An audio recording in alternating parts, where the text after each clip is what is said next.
Good morning, everyone. My name is Dwayne Jones. I'm the Director of Communities of Opportunity here at the Mayor's Office. We are here this morning to introduce and announce a fantastic initiative around anti-poverty. This effort, in partnership with the Mayor's Office and the Families Independent Initiative, has fundamentally begun to change the paradigm in which we begin to dismantle poverty in low and disenfranchised communities. So we are here with the mayor and a host of direct beneficiaries and participants of this wonderful program. And so I will turn it over to the mayor to give further comment.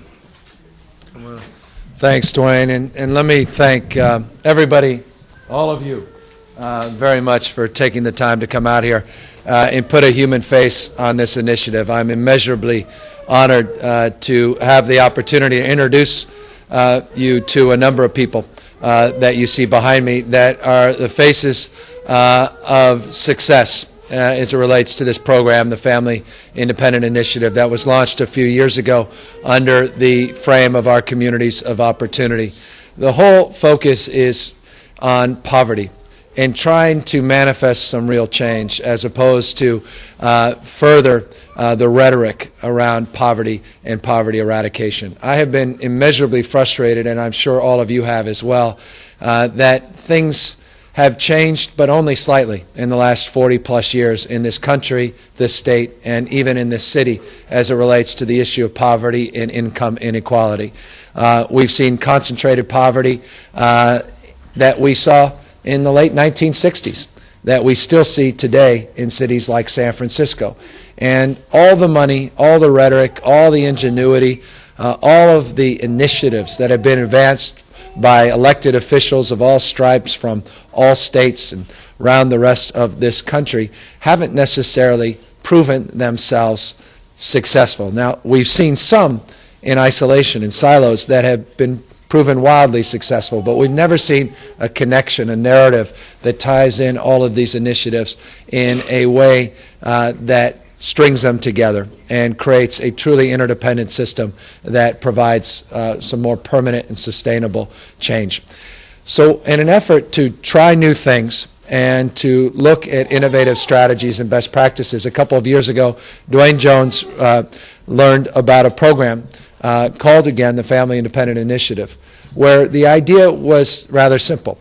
Rather than hiring case managers and social workers, as had been the norm, to come in and engage families and help direct families towards ways to improve their lives, we thought, why not spend actually less money without hiring all these people and actually use that money differently by giving that money directly to the people that can use the money the most and will have a much more impactful and meaningful impact on their lives and their decision making. It's a way literally of disintermediating. Rather than hiring someone to do a job, don't hire that person. Spend that money to actually solve the problem as opposed to hire someone to help manage the problem. Getting the dollars directly in the pockets of people that need them the most. It's as simple as that. It's about true empowerment. And it's about example, because as we hear all the time, people need to know that something's possible. As they say, first the mind must conceive in order to achieve, meaning you have to have a framework that something can change before it actually changes. And when you see your friends or family members or neighbors and their lives have changed, it all of a sudden manifests in your own mind that, boy, maybe my life can change or maybe my family's life can change. So this empowerment strategy connects families together in communities in also a remarkably strategic way, and you're going to hear more details about exactly how that works. It's as simple as this. If you get an immunization, you get money. If you graduate from school, you get cash. If you engage in a program that supports your community through volunteer work or other initiatives, we also give you a financial incentive and contribution. Thousands of dollars a year can be provided to families if they move down a path that they know they should move and we all believe is in their best interest to move. It's a family plan, no different than family plans that many of us may have had when we were growing up, that we establish in a framework to contribute to the success of that plan as they achieve certain goals through financial contribution. That's it. But it's working. The numbers bear it out. The statistics are pretty overwhelming. And so for me, and I will ask Dwayne to come back, I want to see this thing made permanent, and I want to see this thing expanded dramatically. And I think we're on to something here. I think you've seen small projects in other cities, but we've never scaled it this level, 93 families, hundreds and hundreds of people participating.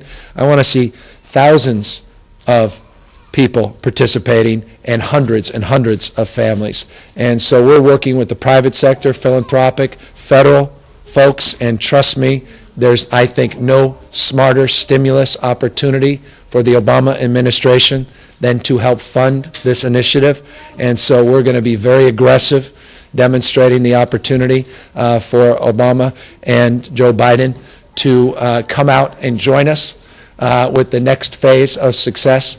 And so that's something we're looking forward to. And we'll be back in the first week of June meeting with the administration on this program, because we're very hopeful we'll see some dollars come there as well to help with our efforts. But most importantly, you'll hear from its director, Dwayne Jones, again, and then you're going to hear from people that can tell you how this has made a difference in their lives. Thank you, Mayor. Without a doubt, this is very, very complicated work. Poverty eradication, anti-poverty work is incredibly difficult, particularly in the ability to try to show immediate success. Maurice Miller has been in the trenches for quite some time doing this work and has grown very, very frustrated with the status quo system that we have tried to maneuver the lives and adjust the lives of families for quite some time now, and I think has facilitated an amazing model that is making a significant improvement with real-time outcomes. Maurice, you can come forward.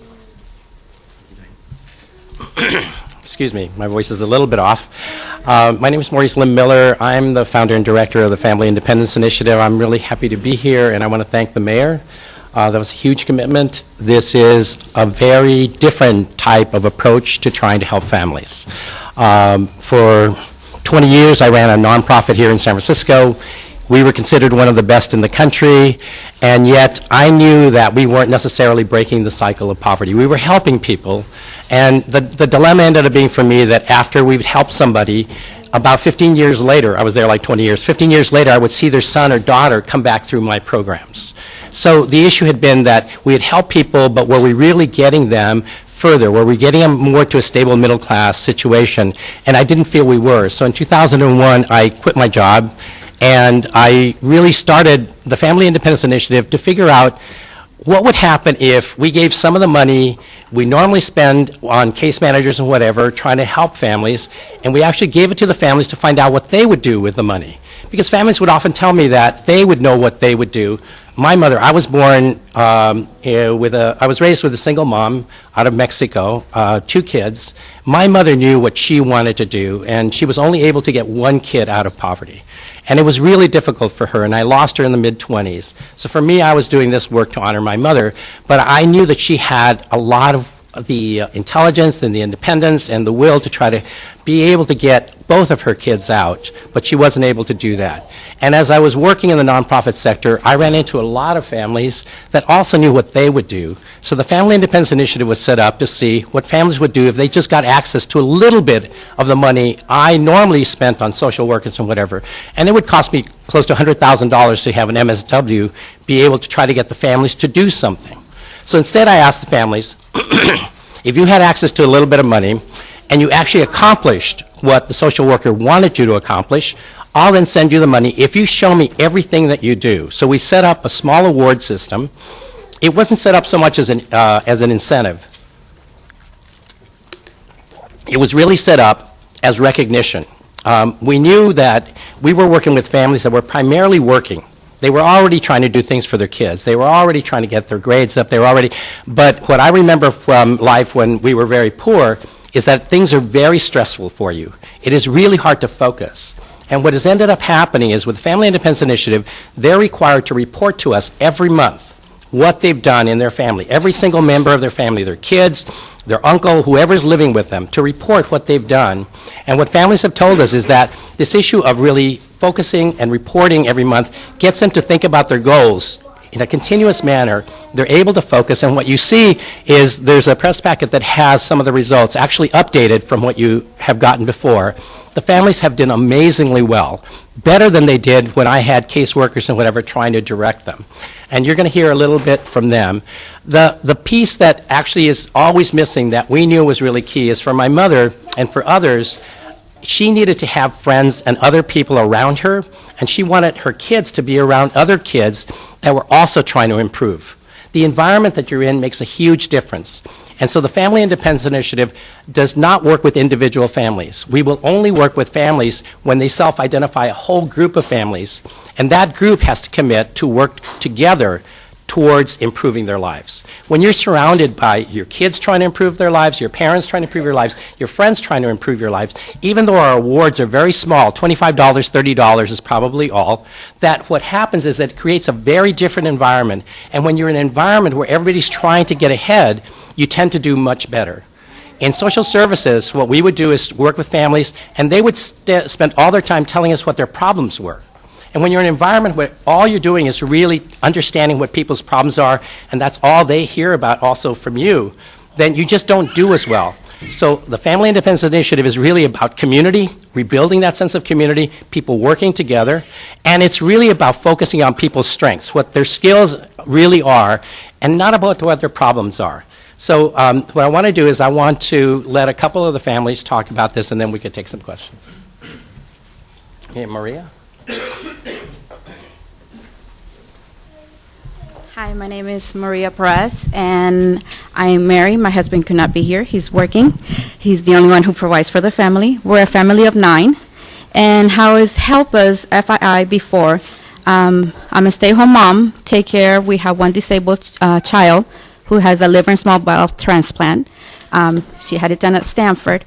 And what has helped us is that I was just staying there and not knowing that there was this kind of programs that can help us out with a family of 9. It's very hard for us, especially with housing. But how that helps us is that FFI has helped us with our children education. My children are in Catholic school through the support of Anonymous. They attend private school, but we have invested mostly in our high school girl, or our oldest, who goes to Sacred Heart, and that we see that now that it's helping her, being success. Now that mom and dad didn't have the chance to go to college, so we are, pushing her forward with this, and the other children see how improving their grades, it helps them to have a better life with school. I am really, really grateful to Mayor and for expanding our program, and hopefully that it'll expand more and help more families, to especially in these times. Thank you very much.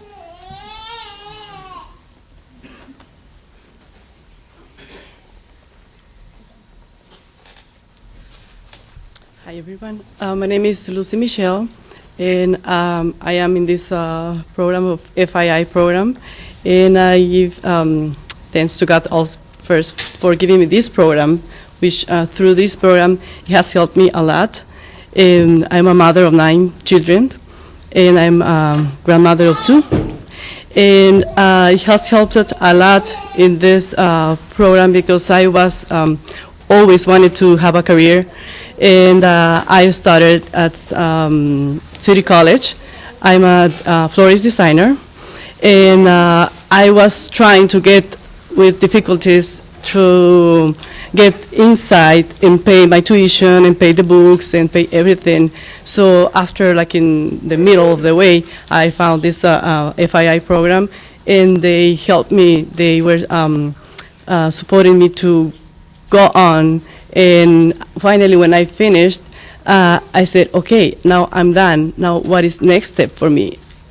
So they taught me how to go ahead and they help me morally. They help me, and the other families too. It's not only me. We have more families that we are helping each other, and they are helping with the money, with the for the books, for the tuition, and finally they are helping me how to expand my business, because I really want to be a successful woman in the business and raising our kids. And this program helps us for the kids to improve themselves, to push themselves, that there is something more that you can behind. It's not just the families that we are just there standing and looking forward what is going to be next.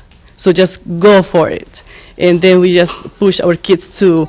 And one of my daughters also is just interested now in the program, and she wants to help other families through this program. And we are just trying to help other people too. And we are really, really happy with it. And we are very, very thankful to Mayor for helping us and to support this program that is really working for me, and I know it's working for the other families. And we want to have a little bit more of what is there. I mean, we know there is a lot of things around, but we really want to join those things through you. And thank you very much. And thank you to Maurice and Roberto, Mia, Michelle, that those people are very, very important in our lives too now.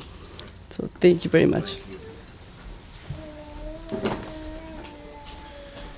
Great. As you can see, these are fantastic stories. This is really about the development of a support structure for the working poor. And so we have an amazing social service safety net here in San Francisco. What we don't have is a support structure for the working poor to allow them to continue to move up the continuum to self-sufficiency. So I am really proud of these families, the mayor and Maurice, for allowing us to begin to implement this here. We anticipate other cities adopting this model in terms of this ripple effect, and are ecstatic that this concept has begun here in San Francisco. Maurice, you have some final things to say? What you should know is that probably the greatest thing is that we were testing in San Francisco, and again, the mayor and Dwayne were the ones that allowed us to do this, is that we knew that the basic models about having the awards and everything did stimulate people to try to get ahead and focus their efforts. What we started to realize, because we did this in Oakland and in Hawaii also, what we realized is that the success of that first set of groups that first came to work with us, their improvement then led to their friends wanting to improve also. So in San Francisco, what we were able to do is test the ripple. And about 6 months ago, we let the first 16 families try to nominate new friends, just word of mouth. And we didn't want to advertise or anything like that. We just wanted to see what their word of mouth network was. Within 6 months, just starting with those 16 families, 200 families have been calling us wanting to join. That means that people want to improve their lives, because their friends are telling them, if you come into FII, this is not about just getting money and whatever. They're not just going to give it to you. You're going to have to actually change your life. But if you want to change your life, this is your best shot. You've got a 2-year span when somebody's going to be there for you. And word of mouth went out, and word of mouth went out for the press conference yesterday. And word of mouth is really strong. And it's that role modeling, it's that sense of being together that makes a huge, huge difference. And so I want to thank everybody, because obviously, there's a lot of people, most everybody's working, but people took time off. We only gave them 1 day notice, but we really appreciate everybody being here, and the mayor and everybody else. So, thank you.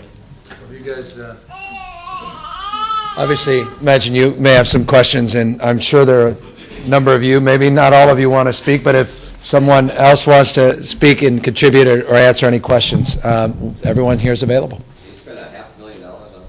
Yeah, roughly. More coming? Yeah, we're going Where to, does money come from? Or where did it well, mostly through communities of opportunity, a lot of foundation dollars and leverage dollars. So we're going to continue to leverage dollars and get more foundation dollars and try to get some stimulus dollars, some federal dollars. How much actual city money? What was the exact city? I think it was rather de minimis. It was UDAG money. Yeah, exactly. It was old UDAG funds that were used. Yeah. So all grant dollars. It was all grant dollars. Yeah, so not general fund. City fund. Oh, yeah, state and fund. That was federal. Yeah. So, Let's expand it. Where does does that money come from? We have, this is a very wealthy city. We have $6.6 billion budget that we're still operating under. We are a wealthy state with $150 billion a year in revenue. I know that the sky is always falling, the world's coming to an end every time you pick up the paper or watch TV, but we still have a lot of resources. The question is, where do you prioritize those resources? And so for me, I like prioritizing resources where they actually return big investment. So we have a lot of resources in the budget, and we will be making investments that return big investment on those investments, and I think this is a program that deserves some consideration. Also, we're getting tens of millions of dollars in federal stimulus money, and we have a lot of state programs that we can redirect. So I'm not concerned about the money per se.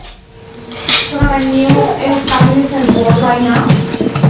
We've got 200 that are in the queue. We've got 93 families that are currently enrolled, and we're hoping to expand it. I'd love to see 200 more families in. That's about a $1.3 million, I can't remember what the exact number was, ask. So it's a question of our ability to blend all those resources that I just referenced together so we can continue to expand it for these additional 200 families. Remember, we have 16 families that we started with, again, lots of kids in those families. So it's not just 93 families, it's hundreds and hundreds of people that make up the nucleus of those families. So when you're talking about 200 families, you're talking about certainly over 1,000. Yes, yeah, it's probably closer to 1,000 individuals because the parents and all the kids. When we track and we reward every single, this is actually, the reporting system is you report by every individual in the family. And so we're able to track which kids, whose grades are improving, if the savings accounts are improving by the household. So some of the data is collected by the household, some by the individual. Per individual, it's probably only 1,100 or 1,200 per individual that's really involved in the project itself. Are you getting reports that it's not working for some people? We've had one family drop out. Generally, it's been when families are in some kind of crisis. In a previous model, a family was going through a divorce and they dropped out. In general, almost everybody has made progress of some kind, so we haven't had a lot of people drop out. So every kid's grades have gone up? No, it's only about 50 to 60% of the kids' grades have gone up. So, but that's, I mean, whatever their goal is, they've reached all their goals? No, I doubt if they've reached all their goals. How do they get paid? I'm sorry? Don't you get paid by reaching a goal? No, you get paid by reporting to us what you've done, because what we're interested in is the data to find out which policies would work. Are they in San Francisco, are they focusing on their kids and are the problems that are happening? Are they in elementary school? Are they in middle school? Are they accessing certain programs, after school programs? We ask the families to feed back to us, and we're somewhat paying. The reward is really often paying for us to get that information. Is that after school program is working or not working? And so these families are going to provide feedback to the mayor and his staff as to what works and doesn't work in their plight to try to get themselves together. It is different than Bloomberg's model. Is there a time limit for the families to be in the program? In terms of the awards, yes. There's a 2-year time limit.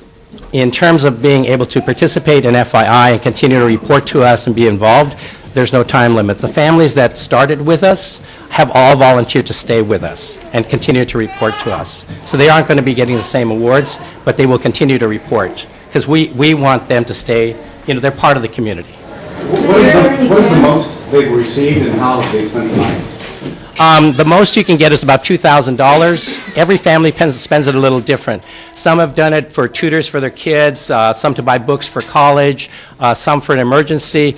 But what happens is that because when we send a check, they've already earned it, because they've already had to do something. We audit them every 3 months. So they've earned it, so that check goes in, maybe they get $450, it goes into their checking account, so we can't tell exactly how they spend it. But, if they don't continue to make progress, they won't get the next check. So people really know that in 2 years, then, this is a track where I can really focus, and as long as I keep improving my life, I get access to this support. And just something that's important, what we're trying to do, and the reason it's under the Communities of Opportunity, is leverage these dollars with our Bank on San Francisco model. I bet the vast majority, I haven't asked folks, but 5 years ago, you all have bank accounts? You all had checking accounts, savings accounts? No. So you know that in San Francisco, roughly half African Americans, half Latino community do not have access to a banking institution or credit institution. They're going to check cashing places, paying usurious fees. We have a national model called Bank on San Francisco that provides no-cost banking accounts and no-cost savings accounts with no minimum balances. And it's a phenomenal success. And we're also matching savings through IDAs, individual development accounts, and then taking advantage of leveraging those accounts with SF Earn and other organizations to provide free check or free tax preparation and then leverage the federal earned income tax credit. I don't want to bore you, but these things are incredibly important. If you can connect what is working here with other programs, all of a sudden now you have a remarkable capacity of leverage where you're drawing down programmatic dollars from federal sources, state sources, and private sources and having a profound impact on people's lives. So that's, again, the larger umbrella of COO under this program. On the larger issue of the cycle of poverty, you were talking about in the beginning, and basically, hundreds of millions, probably billions of dollars wasted. Have you given consideration to taking this model and taking some of the money that goes into all those anti-poverty programs and redirecting it? And if so, what are some of the specific things? Well, I mean, and this goes to the question of budget and priorities. Should we go out and hire 20 more case managers?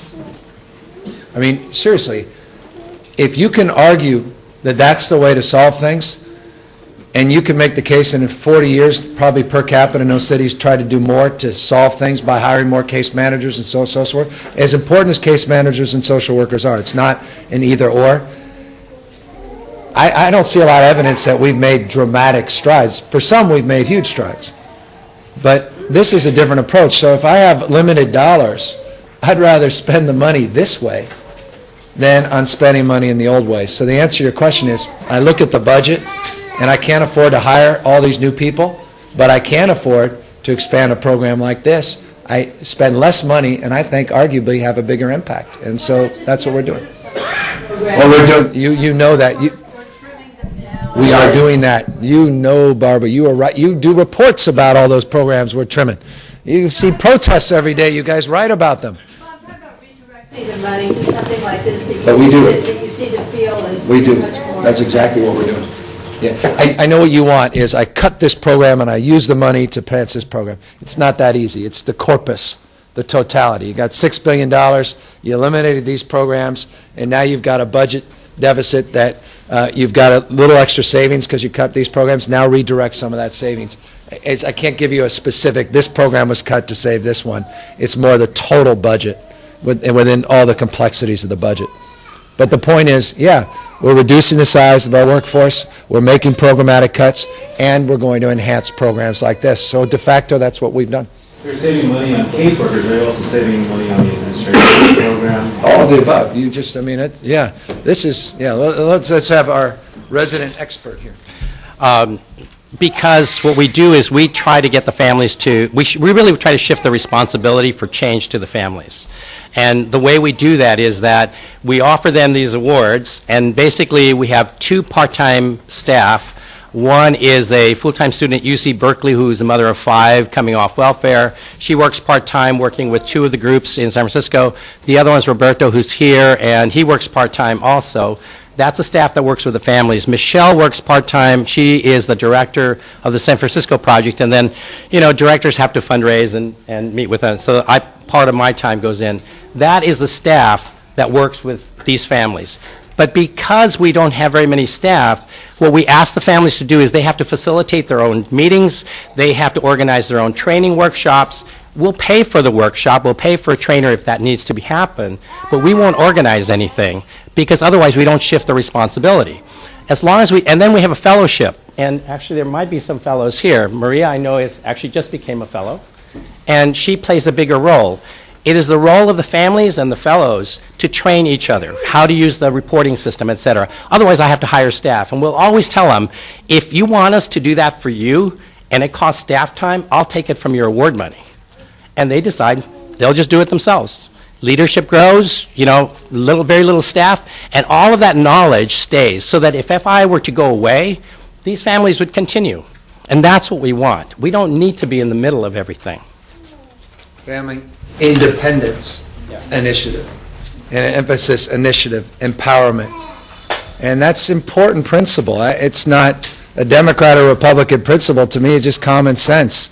It's about empowering people to change their lives. You know, all the rhetoric, and it may be rhetoric from Washington, D.C., from a candidate named Barack Obama, but President Obama is about change not happening in D.C., it happens in the community. But change doesn't just happen in the community, it happens in households and within families. And that would be my sort of encouragement for him to connect that even further down. And as much as social workers help and case managers work, they do, but it shouldn't be an excuse to hire someone to solve a problem. We should be solving the problem by empowering people directly to change their own lives, because they have the capacity to do it. You want resourceful people. People that are living paycheck to paycheck are the most resourceful people. They have found ways of getting through. You can imagine having 9, I'm about to have a baby. I can't handle that. You have 9 kids. You talk about resourceful. I'm a mayor. It's an easy job next to 9 kids. These are resourceful people and that just need a little help. And it doesn't necessarily mean someone doing something for them, but having the resources to do something for themselves. This idea started in Oakland, is that correct? You did a small project in Oakland initially and then Hawaii. So you're taking something that... I'm not even going to go there. Seriously, because it just trivializes the substance. But I appreciate the spirit of the question. Was there anyone so far after they stopped receiving the reward money? I know you said Say that again? There's been people who said that we're still working with Institute after they stopped receiving the reward money. Have you followed? Yes. FI is still based in Oakland. We're no longer giving awards on a quarterly basis. Like I said, after 2 years, that's kind of it. But we're still in contact with those families. We still try to provide them some support. We call this kind of phase 2, which is people are willing and can take initiative. And in Oakland, some of those families, many of those families are continuing to do that. They're putting together a community center themselves, all volunteer. We're trying to connect them to grant makers, et cetera, et cetera. So we still provide that backup for them, but we don't have to provide the awards. And that's, I think, what we're seeing with the families kind of leaving the 2 years here. They're just about to leave the 2 years, that they're wanting to continue.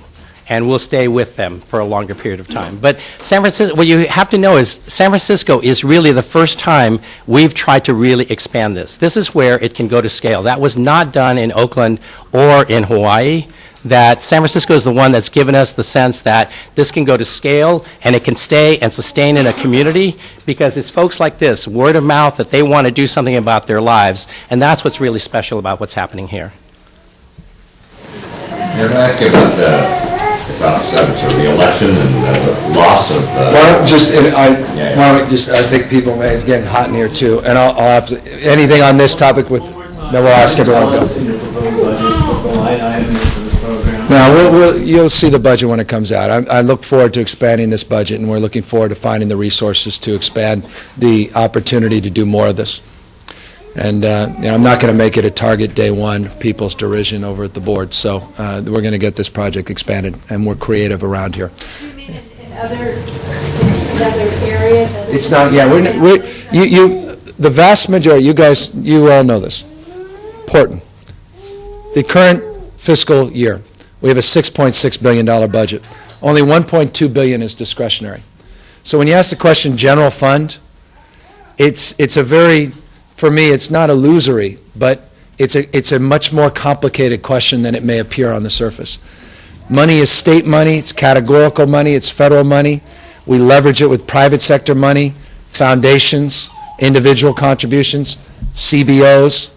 So what I'm saying is, in that spirit of putting together strategies to solve problems, we cobble together resources, and we'll do that to expand this program. It's not just general fund money that will be expanding this program, is what I'm saying.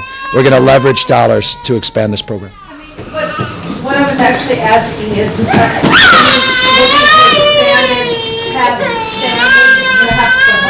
I want to get it to, I want to expand it to I want to try to do my best to get it to these 200 other families. I don't know that we'll be able to do all of that, but I'm going to try to get it to the 200 other families. Yeah. And the principles we'll learn from and potentially ultimately expand it as a broader narrative.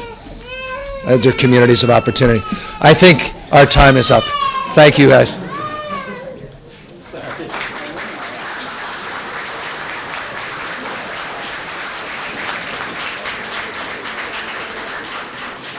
I'm sorry. Which? Question, so with the election. Yeah, $175.2 million.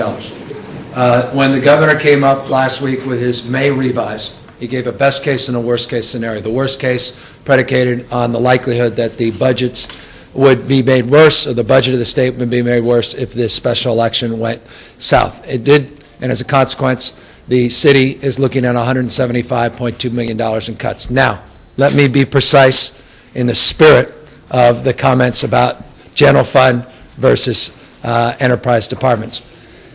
91 million of that comes from the likelihood that he will suspend under the old Proposition 1A the provision that allows the governor to take money from counties, $2 billion. It's $1.98 billion, of which $91 million would be borrowed from the city and county of San Francisco. So of that 175.2, 91 million would be money that he is borrowing for 36 months from the state.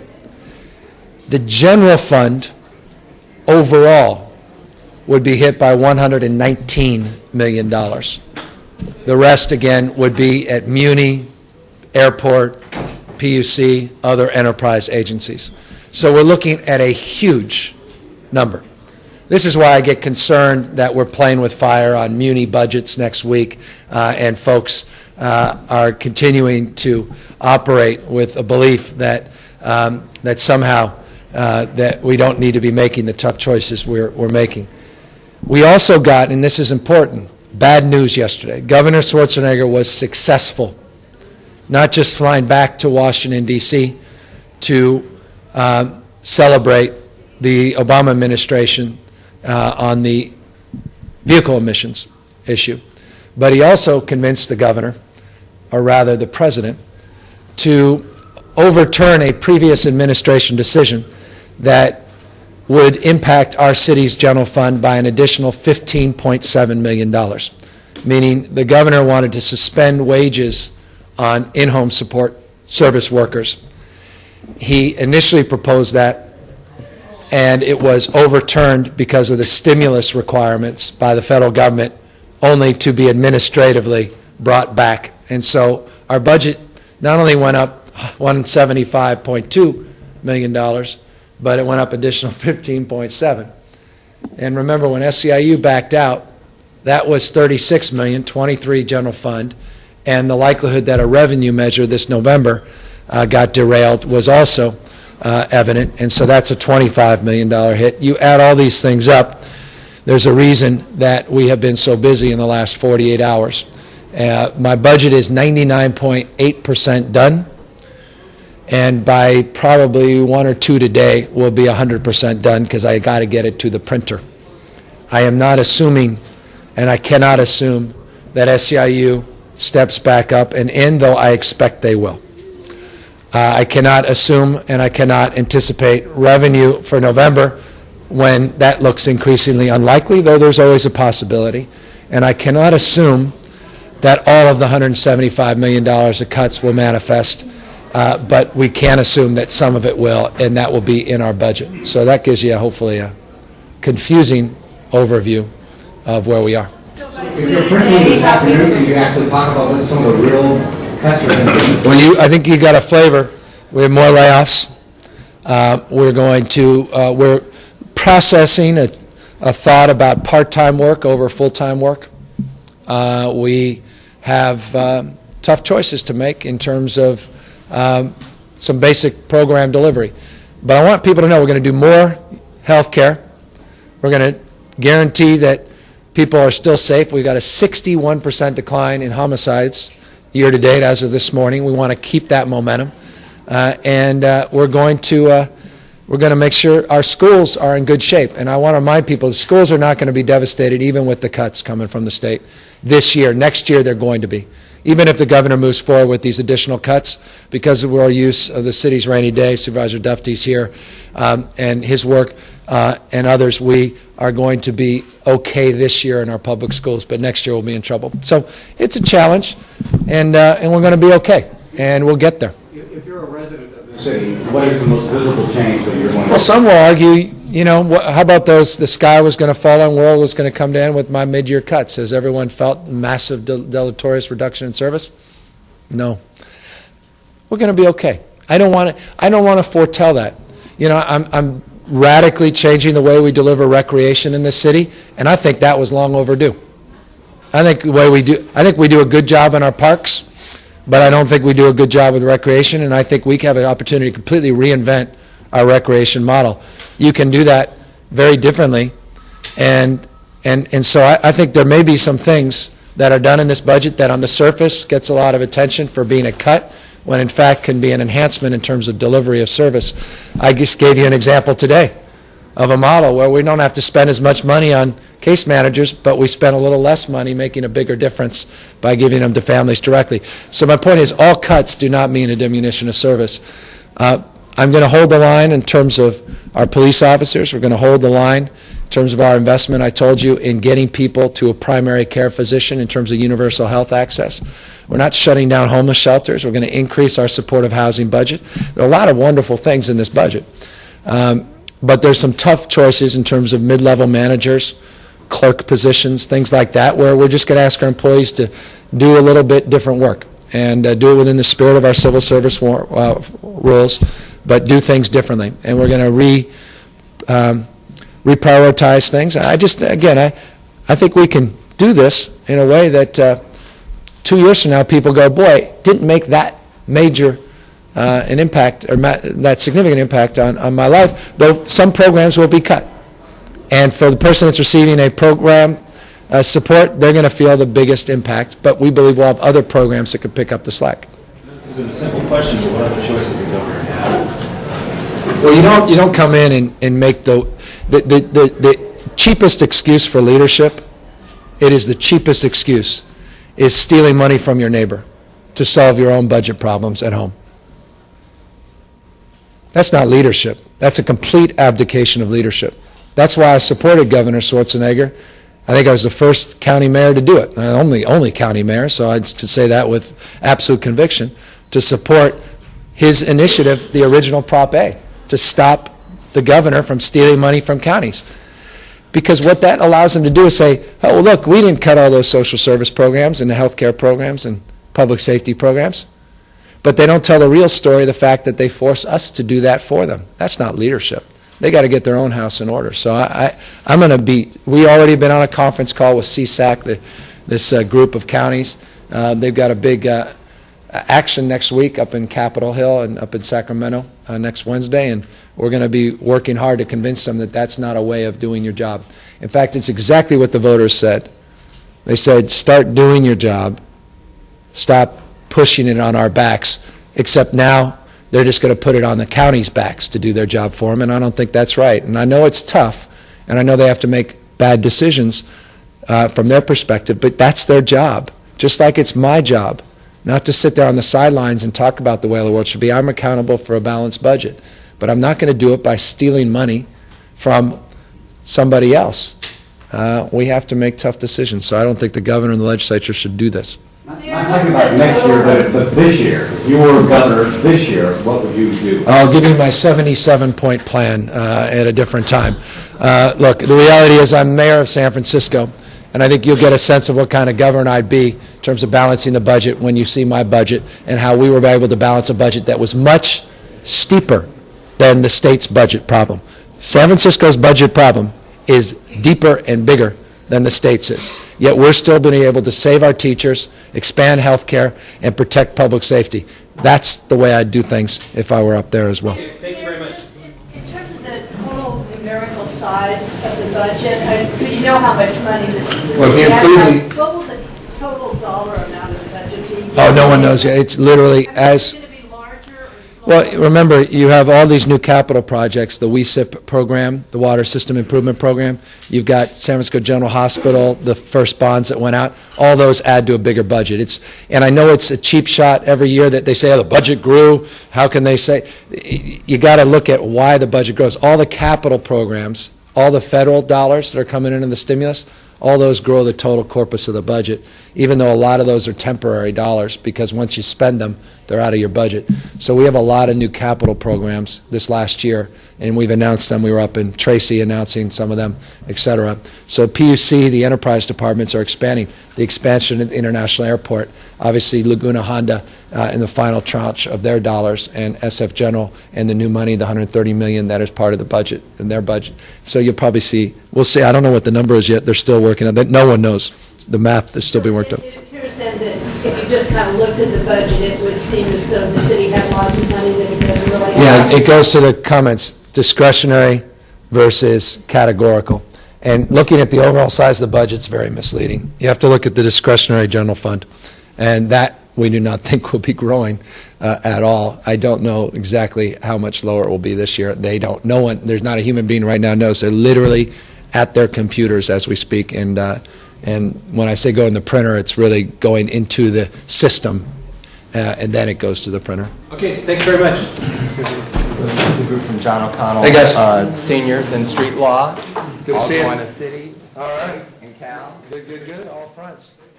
So I thought those higher tuitions. Can we take a picture with you? Can we? Let's do it, man. Yeah, you guys come over. Yeah, let's all come back here. Jump.